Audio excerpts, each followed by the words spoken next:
சொல்லுங்க.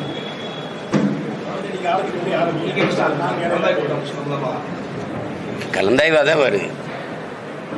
26 தேர்தலுக்கான முன் தயாரிப்பு தான். அது உள்ளாட்சி தேர்தல் வர இருக்குது. இப்போ திருப்பி இது சட்டமன்ற தேர்தல் எதிர்கொள்ள இருக்கும்.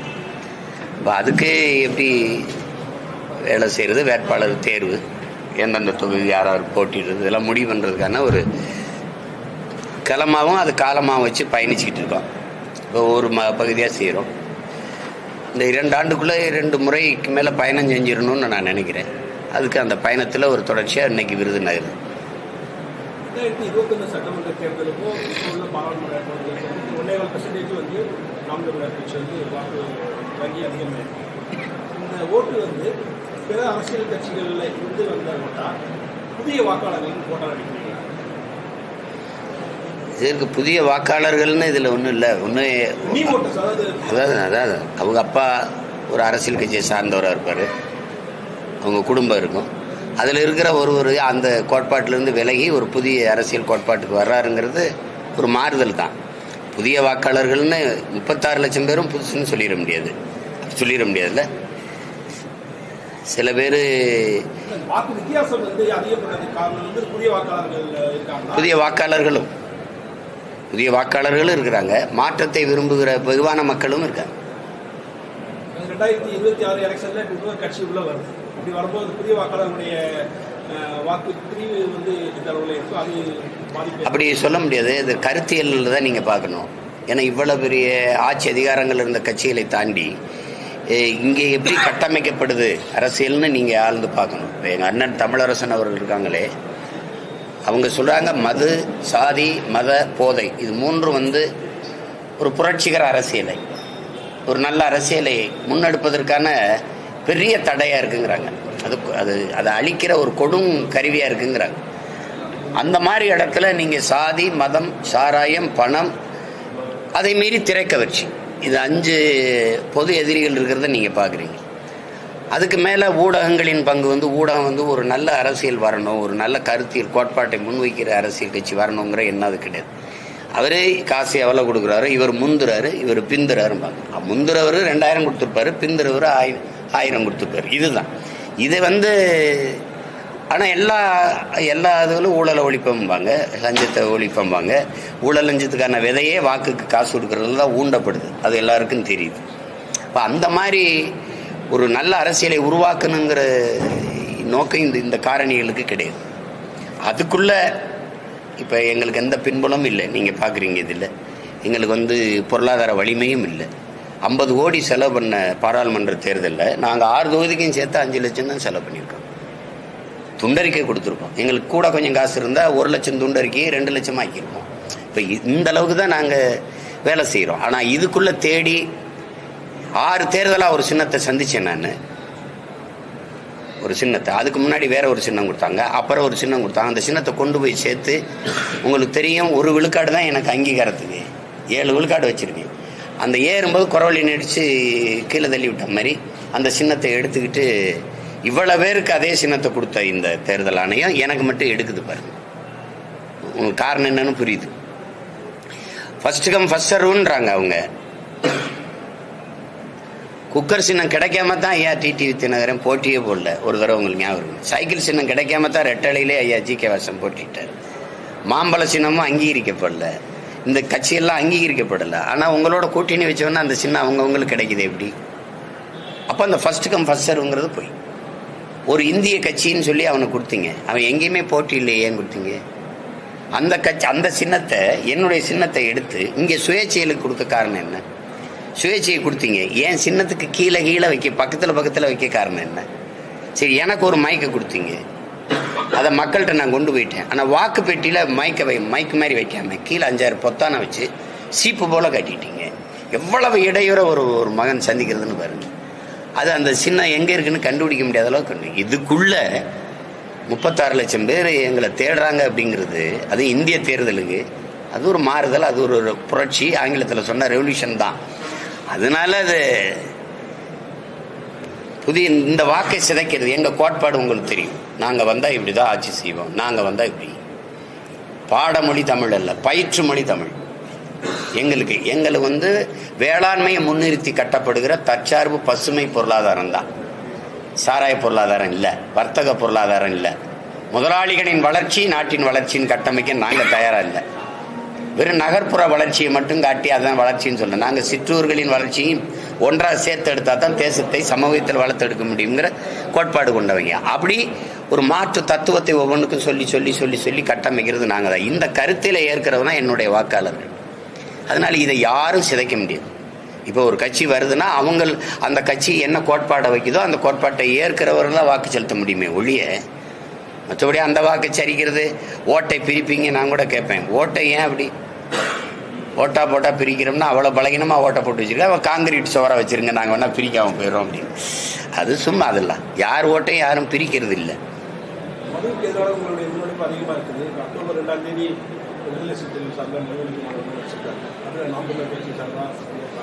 அதான் அண்ணன் கூப்பிடல, நாங்கள் பங்கேற்கிறது எங்களுக்கு ஒன்றும் பிரச்சனை இல்லை.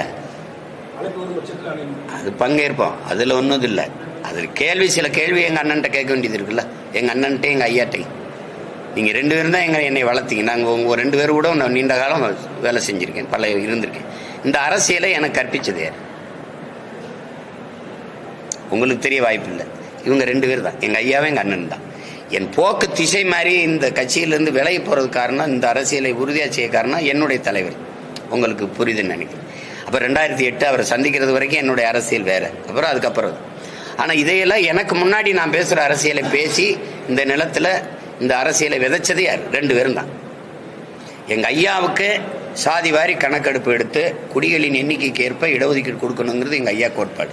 அதுதான் எங்கள் அண்ணனுக்கும். மதுவை ஒழிச்சிடணும் அப்படின்னு. நீங்கள் அதிகமாக உழைக்கும் மக்கள் குடிக்கிறது யாருன்னு தெரியும். அதிகமாக படையாச்சி பறையர் தான். வட மாவட்டத்தில் 2 சமூகம் தான், 2 பேரும் நம்ம பிள்ளைய தான் குடிக்கிறாங்க. இதில் தடுக்க வேண்டிய பொறுப்பு இருக்குது, 2 பேருமே இருக்கு. ஆனால் ஒரே ஒரு இது, மதுக்கடையை மூடுறது யார்? சாதி வாரி கணக்கெடுப்பு எடுக்கிறது யார்? அவங்களோட அந்த கட்சியோட தான் கூட்டணின்னு எங்கள் ஐயாவும் சொல்லலை, எங்கள் அண்ணனும் சொல்லலையே. திரும்பி எவன் எடுக்க மாட்டானோ, எவன் சாராய கடையை மூட மாட்டானோ அவனோடய போய் நம்ம தேர்தல் உடன்பாடு வச்சு நம்ம வாக்கையில் அவனுக்கு செத்து வலிமையை கொடுத்துட்டு மூடுறானா எப்படி மூடுவான்?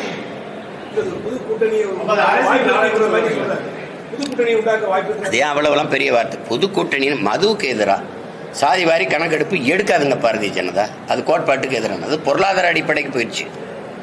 உங்களுக்கு இடஒதுக்கீடுங்கிற கோட்பாடே அதே நேருக்கும் அண்ணல் அம்பேத்கருக்கு நடந்த தர்க்கங்களே அறிவார்ந்த பெருமக்கள் நிறைய அறிவிங்க.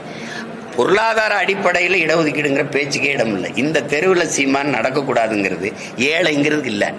இந்த கோயிலில் நுழையக்கூடாது, இந்த குளத்தில் குளிக்கக்கூடாதுங்கிறது ஏழைங்கிறதுக்கு இல்லை. நான் இழிமகன், ஈன சாதி, தொட்டா தீட்டு பார்த்தா தீட்டு அப்படிங்கிறதுனால தான். அதனால தானே எதன் பொருட்டு எனக்கு கல்வி, வேலை வாய்ப்பு, அரசியல் அதிகாரம் மறுக்கப்பட்டதோ அதன் பொருட்டே அது எனக்கு கிடைக்க பெறணுங்கிறது கொண்டு வரப்பட்டதான் இந்த இடஒதுக்கீடு, ரிசர்வேஷன், கோட்டா. இப்போ பொருளாதார அடிப்படையில் இடஒதுக்கீடு என்பது அது பொருளாதார அளவுகோல் மாறும். இன்னைக்கு ஏழை சீமான் நாளைக்கு அதானி அம்பானி ஆக முடியும்.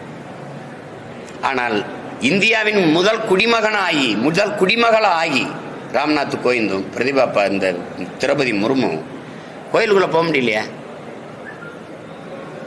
கோயிலுக்குள்ளே போக முடியல. பாராளுமன்ற கட்டிடம் திறக்க முதல் குடிமகளை கூப்பிடல.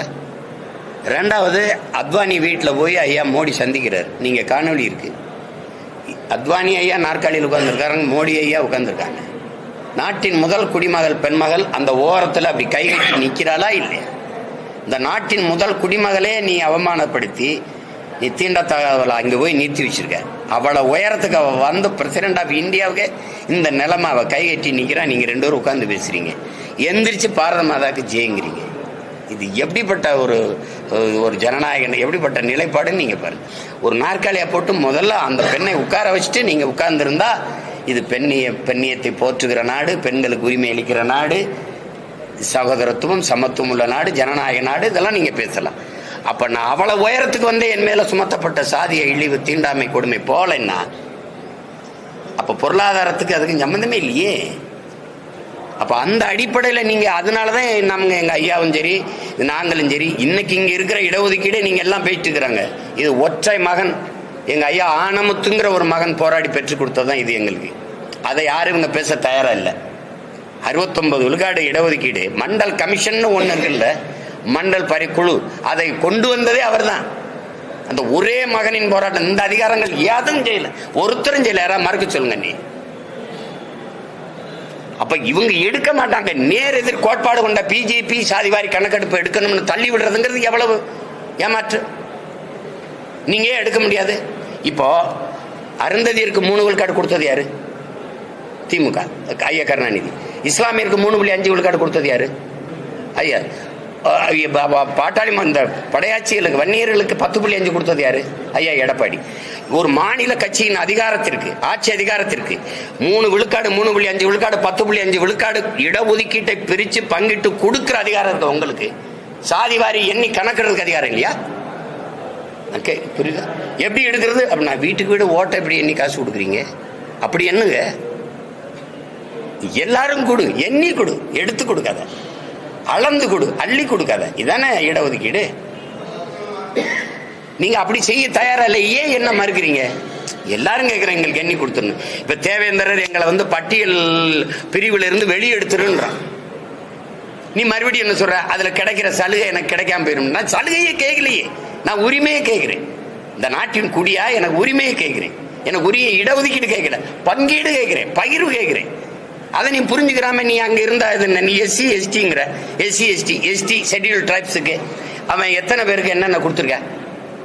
ஆர்டிஎல் கேளுங்க, தகவல் உரிமை சட்டத்தில் கேளுங்க. ஒண்ணு தெரியுமா உங்களுக்கு?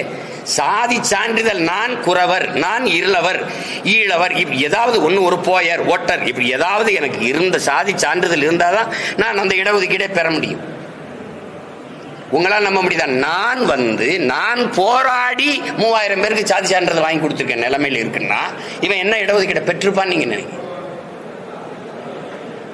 ஒரு குடும்ப ரேஷன் கடையில அரிசி போடுறீங்க, குடும்ப அட்டை இருந்தானே, ரேஷன் கார்டு இருந்தா தானே அரிசி வாங்க முடியும். எனக்கு கார்டே இல்லை, அப்புறம் அரிசி போட்டு என்ன, பருப்பு போட்டு என்ன? எப்படி ஆட்சி நடக்குது பாருங்க. நீங்க இப்ப தேவேந்திரன் வச்சுக்கிறீங்க, நான் அதுல குடும்பர்னு இருக்கேன், காலாடி இருக்கேன். எங்களுக்கு பிரிச்சு கொடுத்தியா? படையாட்சி இருக்கேன் 10.5. அதுல அரச படையாட்சிக்கு எவ்வளவு, பந்தல் படையாட்சிக்கு எவ்வளவு? சும்மா அப்படி இதை எடுத்துக்க அப்படின்னா எப்படி எடுத்துக்கிறது? இப்ப நாங்க முக்குளத்தோர்னு இருக்கோம். கல்லருக்கு எவ்வளவு, மறவருக்கு எவ்வளவு, அகமுடையருக்கு எவ்வளவு உள்ஒதுக்கீடு பண்ணிட்டீங்களா? அப்புறம்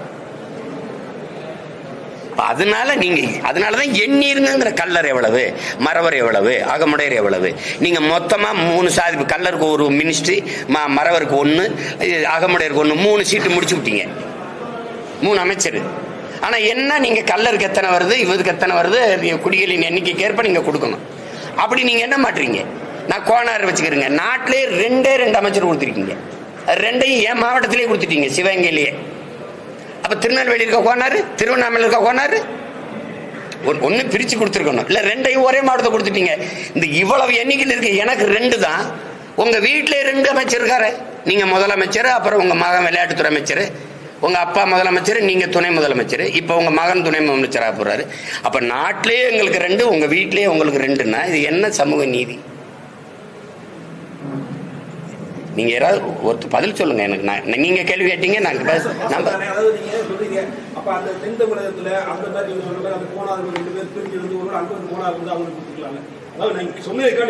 ஆமா, நீங்க திருநெல்வேலியில கோனார் நாங்க இருக்கும்ல.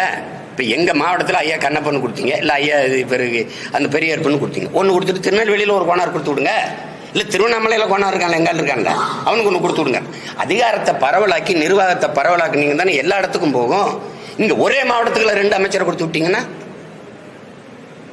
என்னங்கய்யா? அப்ப நீங்க செய்ய மாட்டீங்க, நாங்க கேள்வியும் கேட்க கூடாது. எப்படி இது?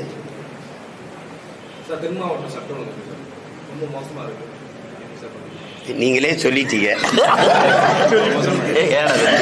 அது இப்ப நீங்க சட்டம் ஒழுங்கு விடுங்க. இப்ப நான் போன தடவை தாத்தா தெய்வ திருமகன் முத்துராமலிங்க தேவர் நினைவிடத்துக்கு வணக்கம் செலுத்த வந்தேன். மொத்தம் 7500 காவலர்களை நிறுத்திருந்தாங்க. அவங்க தான் சொன்னாங்க 7500 பேர் போட்டு ஹைலி ப்ரொடெக்ட் பண்ணிட்டோம் நீங்க. ஆனா என்ன பண்ணீங்க நீங்க? எல்லாம் ஒரு பந்தல சாலை ஓரத்தில் போட்டு காவலர்களை எல்லாம் நிறுத்தி, உயரதிகாரி இருந்துக்கிட்டீங்க. இந்த சின்ன பிள்ளைய பூரா அந்த வெயில காஞ்சி நின்றுக்கிட்டு இருந்தாங்க, பெண்கள் ஆண்கள் எல்லாம். இப்போ நிற்கிறாங்க, இந்த நேற்று நின்னாங்க. நிக்கும்போது நாங்க எங்க மக்கள் அடர்த்தியா குவிகிற இடம் இருக்கோ அங்க நீங்க வர்றதே இல்லை, எங்களை கொண்டு விட்டுறீங்க. ஆனா அப்படி உயர்ந்த அதிகாரத்தில் இருக்க உங்களை அப்படி இப்படி அனுப்புவீங்களா? உங்கள் முறையாக கொண்டு போய் வணங்க விட்டு திருப்பி விட்டுவீங்க, எங்களை விட்டுறீங்க. ஆனால் 7500 பேர் அப்போ எதுக்கு? அந்த கூட்டத்துக்குள்ள பிதுங்கி சாங்கடானுங்கிறதுக்கா? பேரன்பு கொண்டு உணர்வு வயப்பட்டு அப்படி எங்களை அப்போ அவங்க தள்ளி முள்ளி ஒரு இதாக ஆகுதுன்னா அதை யார் பொறுப்பு இருக்கிறது? சீமான் போகும்போது பிரச்சனை, அல்லது டிடிவி ஐயா போகும்போது, அப்போ ஓபிஎஸ் போகும்போதோ, அல்லது எடப்பாடி போகும்போது பார்க்குறீங்க ஒரு பிரச்சனையில் அதுக்கு என்ன மாதிரியான நிர்வாகம் அது? நேற்று அதே தான் தாத்தா இமானுவேல் சேரனுக்கு நாங்கள் போகும்போது நீங்கள் பார்த்தீங்கன்னா 2.5 மணி நேரம் ஒரு 2 கிலோமீட்டர் தூரத்தை நான் கடந்திருக்கேன். ஆனால் 6500 காவலர்களை வச்சுருக்கேன்றீங்க. கட்டடத்து மேலே நின்று எல்லா காவலர்களும் எங்களை காவல்துறை கண்காணிப்புன்னு போடுறாங்களா, அது மேலே நின்று எங்களை கண்காணிக்குது. எப்படி பிதுங்கி எவ்வளோ நசுங்கி சீமான் போகிறாரு அப்படின்ட்டு. உண்மையிலே வேதனையாக இருக்கு. அதை தான் அண்ணன் செல்வ பிறந்தகையோட சொன்னாங்க. நீங்கள் ஒரு வழி பண்ணி கொடுத்து எங்களை கொண்டு போய் வழி விட்டா ஒரு 10 நிமிஷத்தில் நாங்கள் வெளியேறிடுவோம். 2.5 மணி நேரம் ஆகுதுங்க. அப்போ 6500 பேர் இங்கே குவிச்சு பயன் என்ன?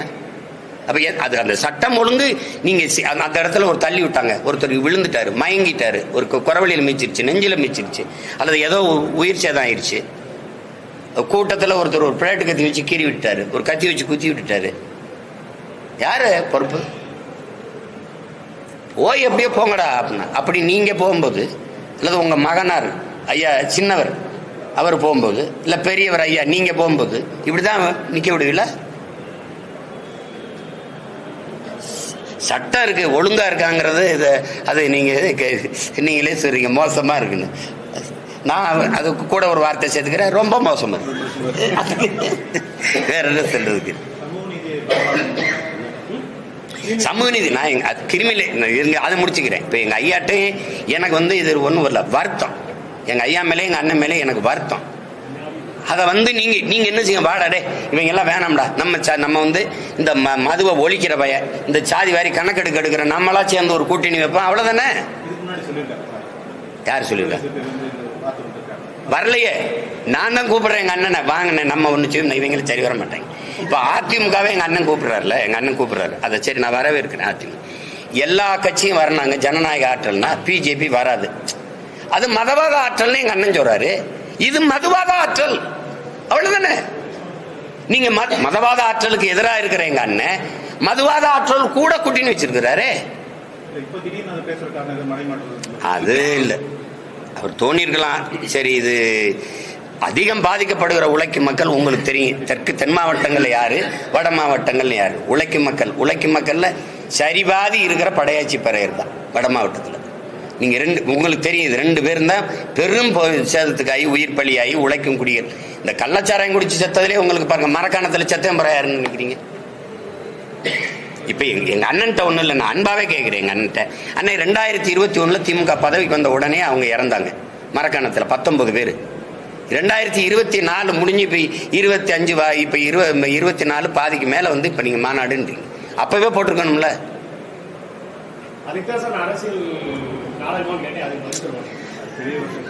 அது அவ்வளவுலாம் சொல்லாதீங்க, ஏன் நாடகம், அதே அவ்வளவுலாம் சொல்லாதீங்க. சொல்றேன், எங்க அண்ணன் இந்த முடிவை காலம் தாழ்த்திட்டாருன்ற, காலம் தாழ்த்தி எடுக்கிறாரு, அது கஷ்டமா இருக்குன்ற.